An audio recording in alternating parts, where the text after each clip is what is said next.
सभी साथियों का जोहार है, नमस्कार है। आज के इस सेशन को हम यहाँ से शुरू करने वाले हैं। सर शुरू आज कौन सा सेशन करने वाले हैं ये भी बता दीजिए। भाई साहब आपको बता देते हैं, हम लोग जनजाति का सिलसिला को हम लोग आगे बढ़ा रहे थे और वही क्रम में आज हम पढ़ने वाले हैं खड़िया जनजाति को। क्या पढ़ेंगे सर? खड़िया जनजाति को, जो झारखंड में बहुत महत्वपूर्ण योगदान निभाता है। आज हम खड़िया जनजाति का पूरा आर्थिक स्थिति, धार्मिक स्थिति, सांस्कृतिक स्थिति, किस प्रकार का समाज है, कैसा रहन सहन है, कैसा बोली चाली है, कैसा भाषा है, कैसा इस परिवार के लोग हैं, इस जनजाति के लोग हैं, सारा कुछ देख लेने वाले हैं, पढ़ लेने वाले हैं। यहां से किस प्रकार के क्वेश्चन पूछे जाएंगे, कैसा कैसा सवाल आएगा, किस प्रकार का क्वेश्चन आएगा, किस लेवल का क्वेश्चन आएगा, ये सारा कुछ पढ़ लेंगे। तो चलिए आज के सेशन को हम यहीं से शुरू करते हैं, श्री गणेश करते हैं और आज सारा कुछ हम देख लेते हैं। इससे पहले हमने जनजाति के क्रम को आगे बढ़ा रहे थे।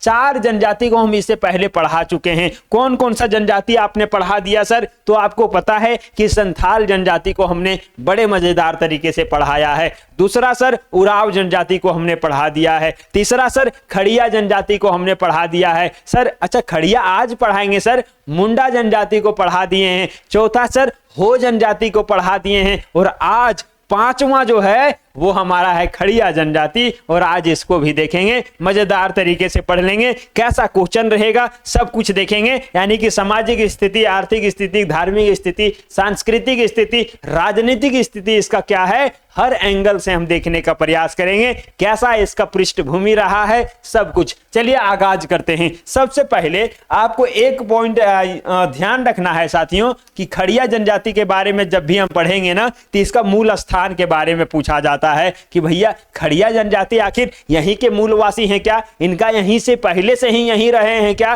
भैया यहीं इनका जो है पैतृक स्थान भी है क्या, यानी पूर्वज भी सब यहीं रहे? भैया नहीं। तो हम क्या याद रखेंगे कि खड़िया जनजाति का जो मूल निवास है ना वो रोहतास माना जाता है। सर ये वही रोहतास है क्या, बिहार वाला? भैया बिहार का एक क्या है जिला भी है। अच्छा बिहार है भैया, बिहार, भैया हम बिहार हैं तो बिहार का एक जिला है रोहतास, वहीं का माना जाता है कि ये खड़िया जनजाति के जो लोग हैं वो रोहतास के हैं। भाई साहब क्लियर हुआ? आगे है कि झारखंड में इसका सर्वाधिक संकेंद्रण कौन साइड है? तो भैया गुमला में है, सिमडेगा के क्षेत्र में है। कहां है सर? गुमला और सिमडेगा के क्षेत्र में है। कहां पे है सर गुमला और सिमडेगा? तो भाई साहब आप जैसे ही झारखंड का नक्शा देखेंगे ना तो आपको क्लियर हो जाएगा कि कहां है हमारा। देखिए ये वाला जो है निचला क्षेत्र ये हमारा है सिमडेगा का, बिल्कुल सर सिमडेगा है। इसी के ऊपर में हमारा क्या है, गुमला का क्षेत्र पड़ता है और गुमला सिमडेगा दोनों क्या है हमारा, यहां से हमारा खड़िया जनजाति का संकेंद्रण यहाँ है, यानी कि इसी क्षेत्र में झारखंड का ज्यादा मिलते हैं खड़िया जनजाति के लोग। सर ये आप कैसे बता दिए? भैया मैप के माध्यम से आपको सारा जिला हम याद करवा दिए हैं, कहाँ कौन सा जिला लोकेटेड है, किसका सीमा कहाँ से मिलता है, कहाँ से कैसे सारा कुछ होता है, सब चीज हमने बता दिया है। मैप से रिलेटेड जो भी क्वेश्चन पूछा जाता है एग्जाम में सब क्लियर हो जाएगा। एक बार मैप वाला वीडियो देख लीजिएगा, डिस्क्रिप्शन में आपको लिंक भी मिल जाएगा, वहां से देख लीजिएगा, मजे में रहिएगा। फिर आपको जैसे ही कहा जाएगा गुमला वैसे ही माइंड में आएगा भैया यही तो है गुमला। हाँ हम कह देंगे आपको गढ़वा तो भैया वैसे ही आप पकड़ लीजिएगा पश्चिमी हिस्सा है गढ़वा हमारा तो यहाँ पे होगा। कोई भी जिला कह दिया जाए माइंड में आपका ऑटोमेटिक आ जाने वाला है कि भैया ये जिला कहा गया है तो मैप में ये कहाँ लोकेटेड होगा। कोई दिक्कत है जी? नहीं है। चलिए ये हमने आपको बता दिया। अगला जो पॉइंट हम यहाँ पे देखने जा रहे हैं साथियों वो क्या है मेरे रसगुल्लों, मेरे प्यारे दोस्तों? तो आगे है कि प्रजातीय दृष्टिकोण से भी पूछा जाता है। बिल्कुल सर। तो ये किस श्रेणी में आएंगे भाई साहब? तो प्रोटोस्ट्रोलॉइड में ही आएंगे। किसमें आएंगे? प्रोटोस्ट्रोलॉइड में आएंगे। तो खड़िया जनजाति किसमें आ गए? प्रोटोस्ट्रोलॉइड में आएंगे। सर इसका भाषा भी होगा ना? बिल्कुल भाषा होगा और भाषा का नाम भी क्या है? खड़िया ही है। क्या है सर? खड़िया ही है। तो क्लियर हो जाता है कि खड़िया जनजाति है तो भाषा भी क्या हो गया? खड़िया हो गया, कोई परेशानी नहीं। अच्छा ये मुंडारी भाषा परिवार की ही एक भाषा है। किसका है सर? पूछा जाएगा कि खड़िया भाषा जो है किस परिवार का ही एक भाषा है, तो आपको ध्यान रखना है कि मुंडारी भाषा परिवार का ही एक भाषा है, यानी कि मिलता जुलता होगा क्या भाई? मिलता जुलता होगा। क्यों सर? एक परिवार का यदि 4 गो सदस्य है तो चारों में कोई ना कोई गुण जो है वो मिलता जुलता रहता है कि नहीं भैया? मिलता है। तो वही बात यहां भी है, इसी परिवार का है मुंडारी परिवार का, तो बिल्कुल क्या हो जाएगा? खड़िया भी उससे मिलता जुलता होगा। नेक्स्ट क्या है सर, तो यह जनजाति झारखंड के अलावे कहां कहां होता है, उड़ीसा में भी पाए जाते हैं, मध्य प्रदेश में भी निवास करते हैं, पश्चिम बंगाल में भी निवास करते हैं। यानी कि झारखंड के करीबी करीबी जो है ना राज्य, वहां पे भी निवास करते हैं। ये क्लियर कर लीजिएगा। पहला तो उड़ीसा, मध्य प्रदेश तो पड़ोसी नहीं है, लेकिन मध्य प्रदेश में भी, पश्चिम बंगाल में भी पाई जाती है। क्लियर हुआ। अच्छा सर, ये खड़िया जो नाम आया है इस जनजाति का, ये खड़िया क्यों आया है सर, क्यों कहा गया है खड़िया सर? इंटरेस्टिंग पॉइंट आपको हम बताने वाले हैं भैया। एक शब्द है खड़खड़िया। क्या है? खड़खड़िया। सर ये वही फटफटिया वाला से आया, खड़खड़िया से आया है भाई। खड़खड़िया जो यहाँ शब्द देखे ना, ये खड़खड़िया का अर्थ क्या होता है भाई साहब? इस खड़खड़िया का अर्थ होता है पालकी। क्या होता है? पालकी। वही है क्या सर? वो पालकी वाला जो आता है, हाथी घोड़ा पालकी, जय कन्हैया लाल की, वो है क्या भाई साहब? वही पालकी है। लेकिन ये पालकी वही पालकी है क्या सर, जिसमें पहले दुल्हनिया को बैठा करके लेके जाया जाता था? कहां पे सर? अपने घर को लेके आया जाता था। कहां से भाई? ससुराल से। दुल्हन को पालकी में बैठा करके बड़े ही शोर शराबे के साथ, बड़े ही धूम के साथ, ढोल नगाड़े के साथ दुल्हन को एकदम पालकी में बैठा करके, डोली में बैठा करके लेके आते थे, है कि नहीं? अब वो जमाना कहाँ रह गया भाई? अब क्या है, फॉर्च्यूनर से जाता है भाई। फॉर्च्यूनर चाहिए। क्या चाहिए? फॉर्च्यूनर चाहिए दुल्हा को। ऐसे नहीं आने वाले हैं। या तो ऐसे है तो बुलेट चाहिए भैया। क्या चाहिए? बुलेट चाहिए, और बुलेट से जाएंगे। लेकिन शादी के समय पालकी अब नहीं चल रहा है, तो क्या है भैया? एकदम फॉर्च्यूनर चल रहा है, या कोई अच्छा गाड़ी चल रहा है कि नहीं, चमकौआ गाड़ी चाहिए। जा रहे हैं ससुरारी लड़की को लाने, मेहरारू को लाने, बीबी को लाने, तो ऐसे लेके आएंगे जी। अब पहले क्या था? पालकी में ही आ गए घर वाले।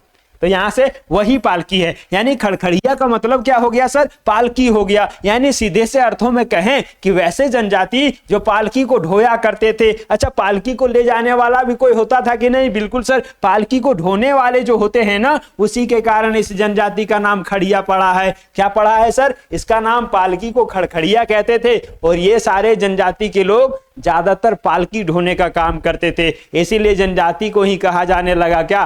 खड़खड़िया कहा जाने लगा। क्या कहा जाने लगा? खड़खड़िया को ही शॉर्ट में कह देते हैं खड़िया। क्लियर हुआ कि नहीं सर? ये पालकी सिर्फ शादी ब्याह में ही नहीं भाई साहब, आप कहीं गए होंगे ऐसे जगह पर जहां पे लोगों को जाना होता है दूर, तो वहां पे भी पालकी में लोग पहले बैठ के जाते थे। अब तो भाड़ा गाड़ी आ गया, टेम्पू आ गया, टोटो आ गया, बस है, ट्रेन है, बहुत सुविधा है। लेकिन पहले कुछ नहीं, घोड़सवारी होता था या बैलगाड़ी होता था, उसी से लोग आना जाना करते थे। और ये सारे लोग क्या है, वैसे लोग जो सहज रहते थे, चलने से बुलने से नहीं चल पाते थे, उन लोग को ये पालकी में लेके जाते थे। दूसरा जगह आप कहां देखे होंगे सर? दूसरा जगह हम लोग कहां देखे हैं ना, जैसे पारसनाथ पहाड़ी चल जाइएगा भैया, बहुत सारे लोग नीचे से पहाड़ पर चढ़िए नहीं पाते हैं, है कि नहीं? बहुत सारे लोग हैं कि नहीं? तो वहां पे क्या है, पालकी का व्यवस्था होता था, और वो सब अपने कंधों पर उसे क्या है, एक पालकी बना रहा था, पालकी में बैठा दिया, और 4 लोग उसको कंधे पर लेकर के पूरा ऊपर दर्शन करवा के लाएगा, है कि नहीं भाई? अपने हिम्मत रहना चाहिए वैसे चढ़ने के लिए।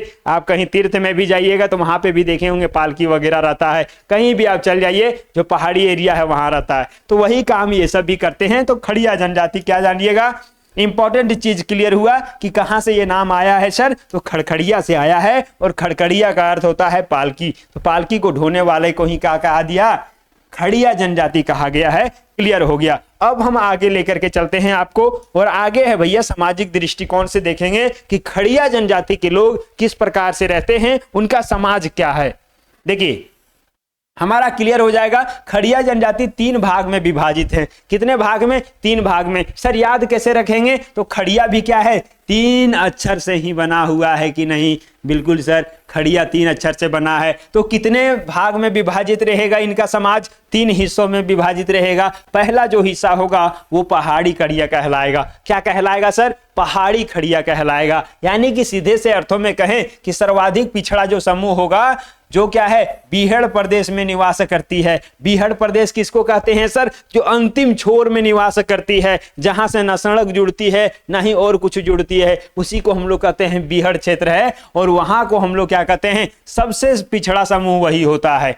क्या है, सबसे पिछड़ा होता है, वहां कुछ नहीं पहुंचेगा, ना ही नल का जल पहुंचेगा। और आज भी झारखंड के बहुत सारा ऐसा गांव है जहां पे ना बिजली पहुंची है, ना फिर नल का जल पहुंचा है। तो ऐसे ही गांव को हम लोग क्या कहेंगे, एकदम से कहेंगे इसी को बीहड़ प्रदेश कहते हैं। ठीक है, और उसका सिद्धांत क्या है, इसका सिद्धांत क्या है, तो लूट लाओ और कूट खाओ। क्या है इसका सिद्धांत, लूट लाओ और कूट खाओ। यानी कि ये सब लोग क्या हैं, कहीं गए लूट करके ले आए और उसको कूट करके खा गए। यानी कि सीधे से अर्थ में क्या कहें कि ऐसा क्षेत्र जहां से लोग क्या है, छीन छोड़ करके ही, झपट करके ही दूसरे का हक ही खाए, लेकर के आए और उसको खा करके रह गए। तो भैया याद रखिएगा कि सर्वाधिक पिछड़ा समूह है जो बीहड़ प्रदेश में निवास करती है। और इसका जो सिद्धांत क्या है कि भैया लूट करके लाओ और कूट करके खाओ, ज्यादा मेहनत करने की जरूरत नहीं है। किसका, तो पहाड़ी खड़िया का। पूछा जाएगा कि पहाड़ी खड़िया का मुख्य सिद्धांत क्या है, तो लूट लाओ और कूट खाओ, बस इतना ही है, मेहनत करने की जरूरत नहीं है। दूसरा क्या है, ढेलकी खड़िया है। दूसरा क्या है सर, ढेलकी खड़िया है। और तीसरा जो है वो दूध खड़िया है। क्या है, दूध खड़िया है। और खड़िया समाज में सर्वाधिक विकास इन्हीं का हुआ है। तो आपको याद रखना है कि खड़िया समाज 3 हिस्सों में विभाजित है। पहला का नाम क्या है सर, पहाड़ी खड़िया। दूसरा का नाम क्या है, ढेलकी खड़िया। और तीसरा जो है ये दूध खड़िया है। और दूध खड़िया के लोग ही ज्यादा विकास कर पाए हैं, इसी का जो है ज्यादा विकास हुआ है। चलिए अगला जो पॉइंट है हमारा सामाजिक दृष्टिकोण में, वो है कि ऊपर निर्मित जो है वर्णित तीनों जो वर्ग है उसमें आपस में विवाह नहीं होता है। यानी कि जो पहाड़ी खड़िया हैं वो अपने आप में विवाह नहीं करेंगे, है कि नहीं, ये आपस में विवाह नहीं करते हैं, या इसके पास भी विवाह नहीं, या इसके पास भी ये विवाह नहीं करेंगे। तो क्लियर हुआ। तीसरा देखेंगे कि समाज पितृ सतात्मक तथा बहु विवाह का प्रचलन है। यानी कि क्या है, ये समाज पिता प्रधान होते हैं, पिता की प्रधानता होती है खड़िया समाज के लोगों में। वहीं बहु विवाह कहा गया है, यानी कि भाई साहब बहुत सारा विवाह ये कर सकते हैं, कोई रोक टोक नहीं है। ऐसा नहीं है कि एक ही से ब्याह करना है और उसी के साथ 7 जन्म तक रहना है। ये तो सिर्फ कहने के लिए भैया जो कह रहा है, आज भी गर्लफ्रेंड बॉयफ्रेंड वाला भी मैटर में भी क्या होता है कि हम सिर्फ तुम्हें चाहते हैं और तुम्हें ही जिंदगी भर चाहेंगे। भैया ये सिर्फ कहने के लिए है, उसको कोई दूसरा मिल जाएगा आपसे अच्छी तो वो भाग जाएगी। ये भी बात को ध्यान रखना, जब तक कोई दूसरा अच्छा नहीं मिला हुआ है तब तक तोर पीछे पड़ल है। जिस दिन उसको अच्छा मिल जाएगा तुमको लात मार देगा और चल जाएगा भाई। इसीलिए ध्यान रखिएगा, हमने क्या कहा यहाँ पे कि पितृ सतात्मक होता है और बहु विवाह का प्रचलन है हमारा खड़िया समाज में। चलिए सर्वाधिक प्रचलित जो विवाह है उसको क्या कहते हैं, ओलोलदाई कहते हैं। क्या कहते हैं, ओलोलदाई कहते हैं। विवाह का नाम है, इस जनजाति के लोग इसी भाषा में बोलते हैं। तो ओलोलदाई याद रखिएगा विवाह का नाम है, जिसे असल विवाह कहते हैं। अब हिंदी में क्या हो गया, ये असल विवाह हो गया। यानी कि हम तुमसे असली विवाह किए हुए हैं। क्या है, असल विवाह से ऐसे याद रखिए कि असली विवाह किए हुए हैं भैया, उसी को हम लोग क्या कहते हैं, अलोलदाई कहते हैं। ये बात है। अच्छा, असली विवाह और नकली विवाह भी होता है क्या भाई? तो नकली विवाह क्या हो गया कि हाँ चलो न रे हम तुमको मेहरारू मानते हैं। तो वो प्यार से पहले यानी कि ब्याह से पहले जो प्यार होता है वो क्या है, पति पत्नी ही लोग अपने आप को मान रहे होते हैं भाई साहब, भले ब्याह नहीं होता है वो अलग बात है। तो असली विवाह कब हो जाएगा, जब उसका शादी हो जाएगा। तो भाई असल विवाह से याद रखिएगा कि इसमें क्या होगा, वर के द्वारा यानी कि लड़का के द्वारा कन्या को मूल्य देकर के विवाह किया जाता है। यानी कि सर यहाँ उल्टा होगा क्या, हम लोग को क्या होता है, बहुत सारे लोग देखे होंगे कि लड़की के तरफ से पैसा दिया जाता है लड़के के तरफ को, यानी कि लड़के वालों को तिलक दिया जाता है, दहेज दिया जाता है भैया। तो वो हमारा क्या होता है, दहेज हम लोग कहते हैं कि लड़की लड़का को दे रहा है। लेकिन यहाँ क्या है, वर द्वारा यानी कि लड़का के द्वारा कन्या को मूल्य दे करके, यानी कि कन्या को पैसा लड़की की तरफ ही पैसा दिया जाता है और विवाह किया जाता है। विवाह के अन्य रूप भी हैं भैया, यानी कि इसमें क्या है, जस्ट ऑपोजिट होता है। लड़का को पैसा देना नहीं है, बल्कि लड़का खुद लड़की को पैसा दे करके ब्याह करके लाएंगे। यही सिस्टम सबसे बढ़िया रहता, लेकिन सारे समाज में है नहीं, तो दिक्कत यही है भाई। सब जगह यही हो जाता तो मजा आ जाता है कि नहीं।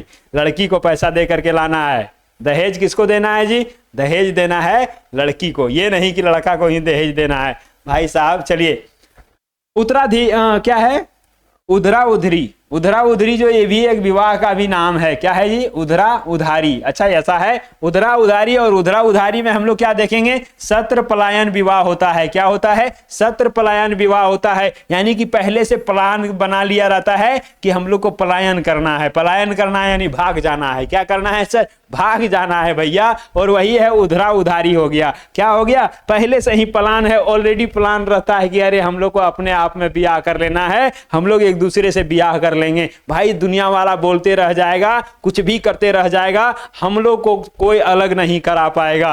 क्या है, पहले से सत्र पलायन है और सत्र पलायन विवाह कर लिया कि भाग करके क्या कर लिया सर, शादी कर लिया और बाद में नोटिस दे दिया कि हम लोग क्या हैं, आपस में शादी कर लिए हैं, कोई दिक्कत नहीं है, हम लोग राजी खुशी हैं। चलिए सर, दूसरा क्या है, तो दूसरा है ढुको चौलकी। क्या है, ढुको चौलकी। भाई क्या है, ये नाम है सर, क्या है, नाम है। तो ये विवाह का ही नाम है। इसमें क्या होता है, अनाहुत विवाह होता है। क्या होगा सर, अनाहुत विवाह होगा, यानी कि बिना निमंत्रण दिए विवाह, यानी कि आपको बताए भी नहीं है कि आपसे हम विवाह कर लेंगे और जाकर के विवाह कर लिए। क्या किए, जाकर के विवाह कर लिए भैया, बिना निमंत्रण का ही विवाह हो जाता है। ये क्लियर हो गया। अच्छा तीसरा क्या है, तापा, यानी कि अपहरण विवाह होता है। तापा, तापा यानी कि छापा मार लिए, ऐसा नहीं है। क्या है, तापा, इसको आप छापा से याद रखिए कि डायरेक्ट क्या है, छापा दे दिया भैया, अपहरण कर लिया, यानी कि लेके फरार हो गया। क्या हो गया, लेके फरार हो गया, लड़की और लड़का दोनों भाग गया।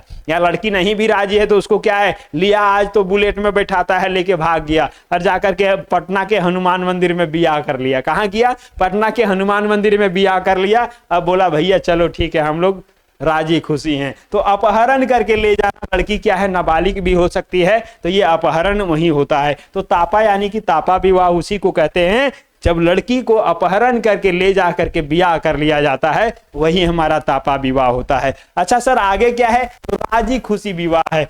तो राजी खुशी उसी को हम लोग कहते हैं प्रेम विवाह। क्या कहते हैं सर, प्रेम विवाह कहते हैं। और अभी ज्यादातर क्या देखा जाता है कि इंस्टाग्राम फेसबुक से प्रेम हो गया और उसी के चक्कर में क्या है, विवाह हो गया। तो भाई साहब ये प्रेम विवाह जो होता है वो राजी खुशी से होता है, लड़की भी राजी, लड़का भी राजी। तो क्या करेंगे पिताजी, क्या है, लड़की और लड़का राजी, तो क्या करेंगे पिताजी, सबको मजबूर हो जाना होता है कि ये ठान लेते हैं कि भैया हम लोग आपस में क्या करेंगे, ब्याह कर लेंगे, कोई रोकने वाला नहीं। तो राजी खुशी विवाह को हम लोग क्या कहते हैं, प्रेम विवाह कहते हैं। क्लियर हुआ कि नहीं, क्लियर हो गया। चलिए पांचवा जो पॉइंट है ना, वो सामाजिक दृष्टिकोण से देखेंगे तो खड़िया जनजाति में युवा गिरह को क्या कहते हैं भैया, गोतियों कहते हैं। क्या कहते हैं, गोतियों कहते हैं। यानी कि सर इसमें भी खड़िया होगा, युवा गिरह होगा। क्या, खड़िया जनजाति में बिल्कुल सर युवा गिरह होगा, और युवा गिरह का नाम ही है क्या, गोतियों कहते हैं। क्या कहते हैं, गोतियों कहते हैं। क्लियर हुआ।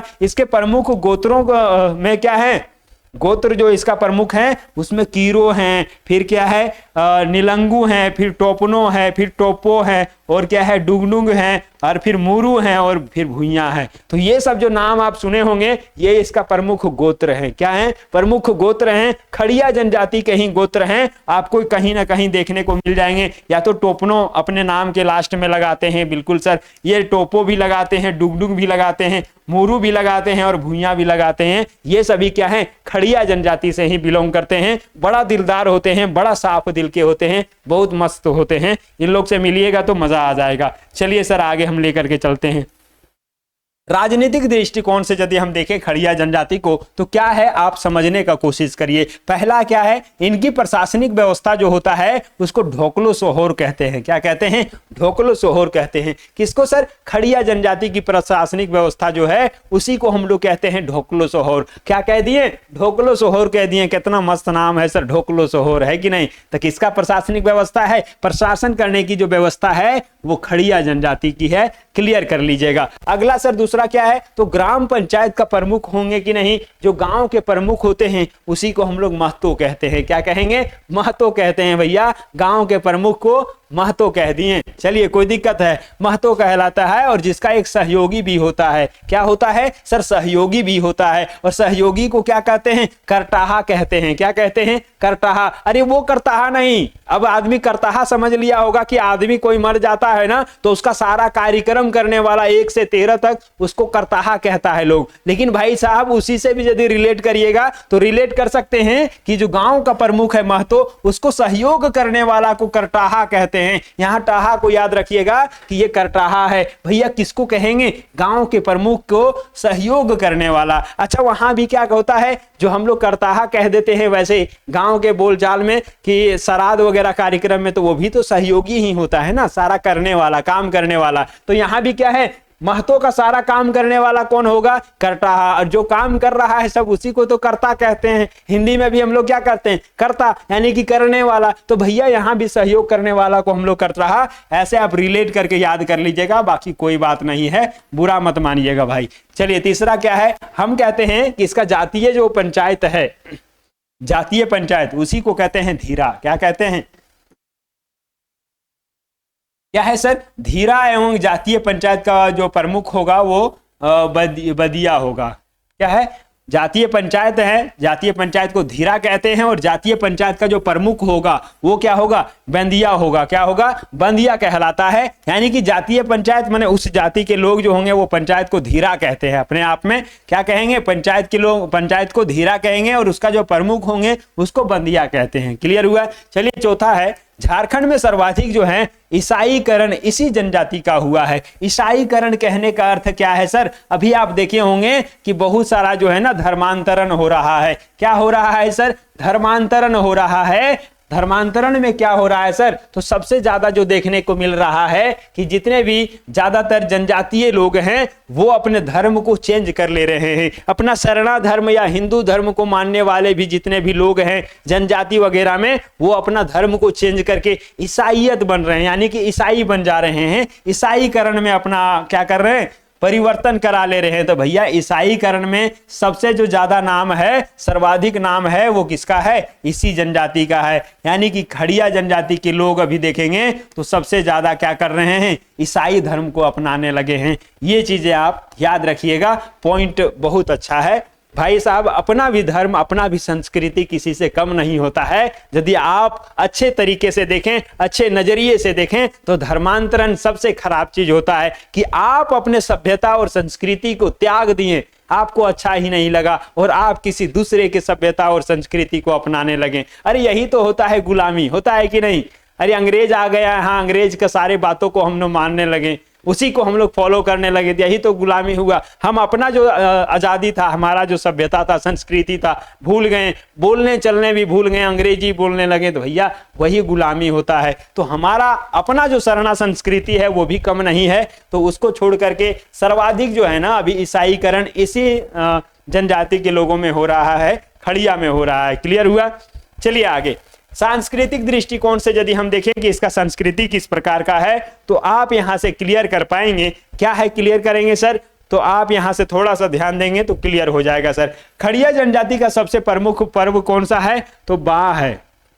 बा या बीड़ी इसी को कहते हैं। बा पर्व होता है कि नहीं, बिल्कुल सर वही है बा पर्व। और क्या है, बंगारी है, और दूसरा क्या है, कादो लेटा है। कादो लेटा है, अच्छा कादो में लेटा जाता है क्या सर, बड़ा जबरदस्त पर्व होता है, याद रखिएगा। कादो लेटा एक इन लोग का त्योहार है, पर्व है। और क्या है, नयोदेम, ये भी क्या है, एक ये पर्व है, त्योहार है। क्लियर हुआ। दूसरा देखेंगे जो बा बीड़ है ना, इसमें क्या होता है, बीजारोपण होता है। बीड़ आप जानते हैं बीज को कहते हैं, वही है, ठीक है। तो बीजारोपण का जो है सार्वजनिक त्योहार होता है। जिस प्रकार से हम लोग कहते हैं, क्या कहते हैं सर, जब रोहन पड़ता है, ठीक है, रोहन पड़ता है तो बीहन बुनने का, धान वगैरह का बीहन बुनने का प्रचलन शुरू होता है कि चलो अब क्या है, बीहन बुनना होगा खेत वगैरह में। तो भाई साहब उसी को लेकर के बीजारोपण का जो है ना सार्वजनिक त्योहार है, सभी लोग एक साथ मिल करके इसको मनाते हैं, जिसको कहते हैं बा बीड़, याद रखिएगा। दूसरा जो है नयोदेम है, इसमें क्या है, नया चावल खाने से पहले पूर्वजों को अर्पित करने की पूजा है।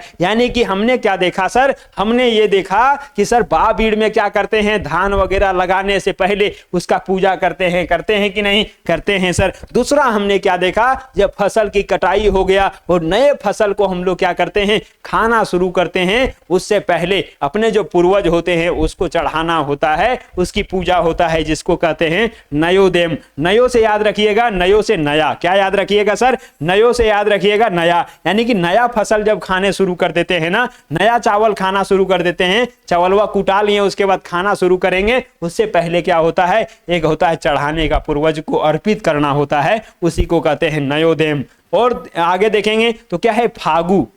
फागु इसका शिकार उत्सव है। क्या है ये फागु, फगुआ नहीं समझ लीजिएगा जी होलिया वाला, ये क्या है फागु, इसका क्या है, शिकार उत्सव है, यानी कि शिकार खेलने के लिए जंगल में निकलते हैं, शिकारी करने के लिए निकलते हैं, तो उसी उत्सव को क्या कहता है ये लोग, फागु कहता है। क्या कहता है जी, फागु कहता है, जिसमें क्या होगा, पाट और बोराम, पाट और बोराम की पूजा की जाती है। अच्छा, शिकार के उत्सव मनाते समय क्या करते हैं, पाट और बोराम की पूजा करते हैं। आप जानते होंगे कि बहुत एक जो प्रचलित हुआ था कहानी है कि नहीं, कि जंगल में इन लोग क्या करते थे, वहां पे पूजा पाठ करते थे। उसी तरह से इसमें भी क्या है, पाट और बोराम इसकी पूजा की जाती है, ये शिकार उत्सव होता है। क्लियर हुआ। हमने खड़िया जनजाति का ये देख लिए हैं सांस्कृतिक दृष्टिकोण क्या है। अब आते हैं हम, कहाँ आते हैं सर, तो अब आते हैं हम किसमें, धार्मिक दृष्टिकोण से देखते हैं कि ये लोग धर्म को किस प्रकार से मानते हैं, क्या इनका धार्मिक स्थिति है। पहला पॉइंट, इसका सबसे प्रमुख जो देवता होगा ना, वो बेला भगवान होता है, जिसको हम पूरा कहते हैं, क्या कहते हैं सर, बेला भगवान ठाकुर कहते हैं। क्या कहेंगे, बेला भगवान ठाकुर कहते हैं। देवता का नाम है बेला भगवान ठाकुर, जो प्रमुख होते हैं। क्लियर हुआ।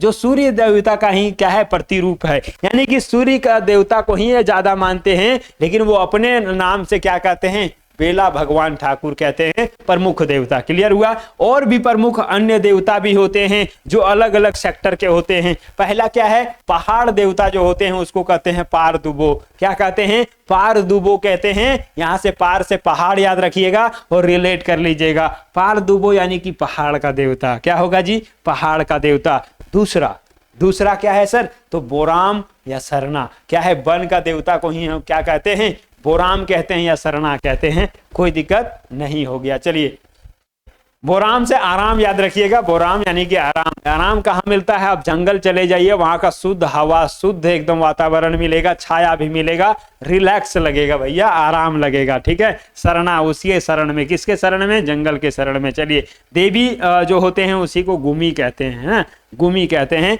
याद रखिएगा। तीसरा जो पॉइंट है वो क्या है, धार्मिक कार्य संपन्न कराने वाला व्यक्ति को क्या कहते हैं, जो धार्मिक कार्य संपन्न कराता हो, कथा कराता हो, कोई अनुष्ठान कराता हो, उसको क्या कहते हैं, पहाड़ी खड़िया कहते हैं। क्या कहते हैं, पहाड़ी खड़िया। सर वहां हम लोग देखे थे, वही है क्या भाई साहब, याद रखिएगा। पहाड़ी खड़िया के लोग जो है, यानी कि हम लोग 3 प्रकार का देखें ना, पहला क्या देखें, पहाड़ी खड़िया, दूसरा क्या देखें, ढेल को खड़िया, तीसरा क्या देखें, दूध खड़िया। तो यहां हम देख रहे हैं कि पहाड़ी खड़िया के लोग जो है ना, वो दिहुरी या फिर बेलकी कहते हैं। उसका जो धार्मिक संपन्न कराने वाला जो होता है पहाड़ी खड़िया का, वो कौन होते हैं, दिहुरी होते हैं, या फिर उसी को क्या कहते हैं, बेलकी कहते हैं। क्या कहते हैं, बेलकी कहते हैं। किसके लिए, पहाड़ी खड़िया के लिए। अच्छा सर, दूध खड़िया के लिए क्या होंगे, पाहन होंगे। क्या है, पाहन है, जो धार्मिक कार्य कराते हैं। पाहन या इसी को कालो कहते हैं। क्या कहते हैं, दूध खड़िया के लोग जो हैं पाहन कहते हैं, धार्मिक प्रधान को